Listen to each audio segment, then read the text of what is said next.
तो ये मेरी जो बाइक है, मैंने इसको अप्रैल में मैंने मतलब कि 5 महीने पहले मैंने इसे ख़रीदी थी। तो उस समय ये बिल्कुल नया मॉडल था। बहुत लोग कह रहे थे कि नहीं लो, पता नहीं अच्छी रहेगी नहीं रहेगी, जो बाइक मार्केट में पहले से है, जिनके बारे में हम लोग को पता है वो बाइक लो।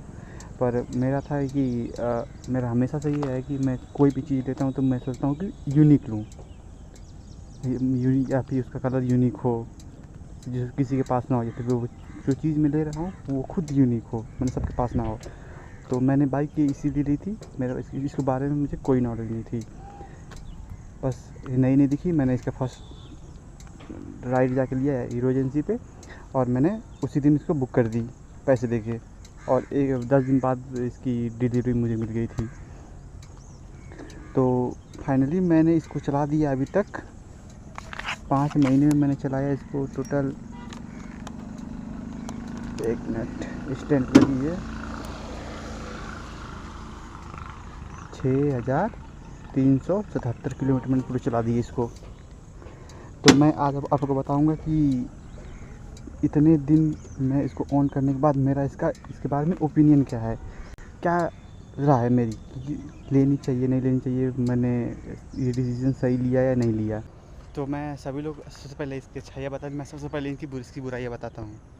तो मैं सब कुछ अच्छा है इसमें, इसकी डिज़ाइन, परफॉर्मेंस सब कुछ अच्छा है। पर एक चीज़ मुझे सबसे ज़्यादा गंदी लगती है, इसमें वाइब्रेशन नॉर्मल बाइक के हिसाब से ज़्यादा है। जैसे मेरे पापा के पास अपाची है, तो उससे ज़्यादा इसमें वाइब्रेशन है, जबकि उसका इंजन ज़्यादा बड़ा है तो उसमें वाइब्रेशन ज़्यादा होनी चाहिए थी। पर इसका इंजन छोटा होने के बाद भी इसमें वाइब्रेशन उससे कहीं ज़्यादा है, और फुटरेस्ट के पास ज़्यादा वाइब्रेशन आती है इसमें। और सबसे जो मुझे गंदा लगता है वो है हीरो का जो इंजन ऑयल यूज होता है सभी बाइकों में। तो इसमें जो इंजन ऑयल यूज होता है, बाइक नहीं चली होती है ज़्यादा, फिर भी इसका इंजन ऑयल बिल्कुल कम हो जाता है और बिल्कुल काला हो जाता है, समझे, मिनिमम से नीचे चला जाता है।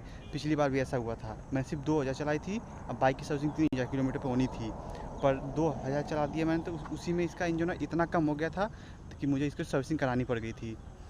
तो ये सबसे पहले तो हीरो को अपना इंजन ऑयल इम्प्रूव करना चाहिए, या फिर कोई अच्छी क्वालिटी का इंजन ऑयल यूज़ करना चाहिए। लेकिन पैसे कमाने के चक्कर में वो अपना खुद का इंजन ऑयल डालते हैं, किसी और कंपनी के नहीं डालते हैं। और भी बहुत सारी कंपनियों के इंजन ऑयल बहुत अच्छे आते हैं। और एक बात यह है कि इसका जो, अगर फ्यूचर में कभी लड़ गई और एक्सीडेंट इसका मेजर हो गया, तो समझिए कि ख़त्म हो जाएगी आगे से, मुझे ज़्यादा आधा पता है। क्योंकि मैं एक स्कूटी वाले में मेरे बिल्कुल टच हो गया था, देखते हैं यहाँ से ये हल्का सा निकल गया, ये यहाँ से, ये देख सकते हैं। तो ये मतलब इसका बॉडी ज़्यादा वो है, मजबूती नहीं है इसके अंदर, इसके फाइबर में। और और हाँ, बाइक तो मुझे बहुत अच्छी लगी, चलाने में बहुत अच्छी है, हर चीज़ में मज़ा है। पर हीरो के जो डीलरशिप है वहाँ पे इसकी सर्विसिंग प्रॉपर तरीके से नहीं हो रही है। उनको मैं ले गया, उनको पता ही नहीं था इसकी सर्विसिंग प्रॉपर तरीके से कैसे, जो बड़े डीलरशिप हैं सिर्फ उन्हीं को इसके बारे में नॉलेज है। इसी मैंने इस बाइक के बारे में ट्रेनिंग दी गई उनके वहाँ के जो भी स्टाफ हैं या फिर मैकेनिक हैं। तो सभी को इसकी ट्रेनिंग नहीं दी गई है, इसलिए उनको पता ही नहीं होता कि इसकी सर्विसिंग होनी कैसे है।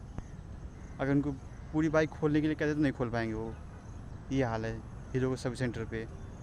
बाइक को जब मैंने लिया था तो उस समय इसको लेना मतलब जुआ खेलने के बराबर था।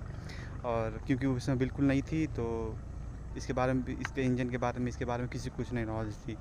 तो फ्यूचर में कैसा ही रिस्पॉन्स करेगी, तो ये एक जुआ खेलने के बराबर ही था। तो मैंने ये बाइक लेके एक तरह से जुआ खेला था, और मैंने जुए में जैसे लोग जुआ खेलते हैं जीत जाते हैं पैसा, तो इस वजह से मैंने भी अच्छा डिसीजन लिया था उसमें। मैं जुए में ना समझ लिया मैंने पैसे जीत लिए, क्योंकि एक अच्छी बाइक मुझे मिल गई बेटर परफॉर्मेंस के साथ। नहीं तो मैं तो रेडर लेने वाला था टीवीएस की, लेकिन रेडर रेडर का कंपटीशन नहीं कर पाएगी इसके हिसाब से। बहुत बेटर है रेडर से ये, बाकी जितने भी और बाइकें हैं सबसे बेटर है। और इसके सबसे खास बेटर बनाता है इसका एबीएस, जो और किसी बाइकों में नहीं आता है 125 सीसी में। हाँ आती है उसमें, क्या कहते हैं कि केटीएम देती है, पर वो केटीएम 2 गुने रेट की इसकी। ये 1,20,000 की, वो ऑलमोस्ट 2 लाख की पड़ जाती है। ये 125 सीसी की आती है ड्यूक या फिर आरसी।